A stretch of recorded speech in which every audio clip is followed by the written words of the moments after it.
இதுக்கு முன்னாடி ஒரு ஷார்ட்ஸில் நான் சொல்லியிருப்பேன், இங்கே வந்து ஏபிஎஸ் ஃபெயிலியர்னு வருது, அதே மாதிரி ஸ்பீடோமீட்டரில் ரீடிங் காட்டலன்ட்டு. அது எதனாலன்னு பார்த்தீங்கன்னா,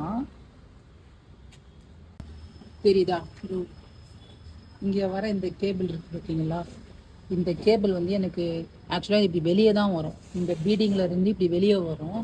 அது என்னாச்சுன்னா, நான் இங்கே பார்க்கிங்கில் நிறுத்துறப்ப நாயோ இல்லை எலியோ கடிச்சிட்டு இருக்கு. ஸோ இந்த இடத்துல வந்து இந்த ஒயர் கட் ஆகிடுச்சு. தெரியுதா, இங்கே ஒரு ஜாயிண்ட் போட்டு இந்த ஒயரை இப்போ எனக்கு சேர்த்து கொடுத்துருக்காங்க. அதே மாதிரி நான் வெளியே வரதுக்கு பதிலாக இதை உள்ளே எடுத்துகிட்டு வந்து கொடுத்துருங்கன்னு சொன்னதுனால எனக்கு உள்ளே வச்சு கனெக்ஷன் பண்ணிட்டாங்க.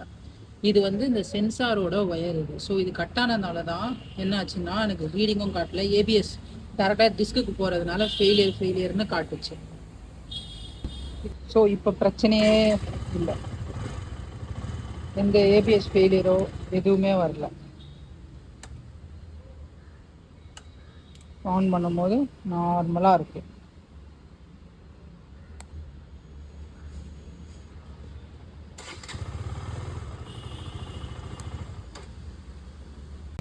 ஆக்சுவலி இந்த ஒயர் நான் ஃபுல்லாகவே வந்து சேஞ்ச் பண்ணுங்கன்னு சொன்னேன். இந்த ஒயர் பார்த்தீங்கன்னா இங்கே ஸ்டார்ட் ஆகி அப்படியே பேக்கில் வரைக்கும் போய் கனெக்ட் ஆகுறது, பேக் வரைக்கும் ஃபுல்லாக போகுது. அதனால் என்ன சொன்னாங்கன்னா 1400 ஆகும் ஒயர் மட்டும்.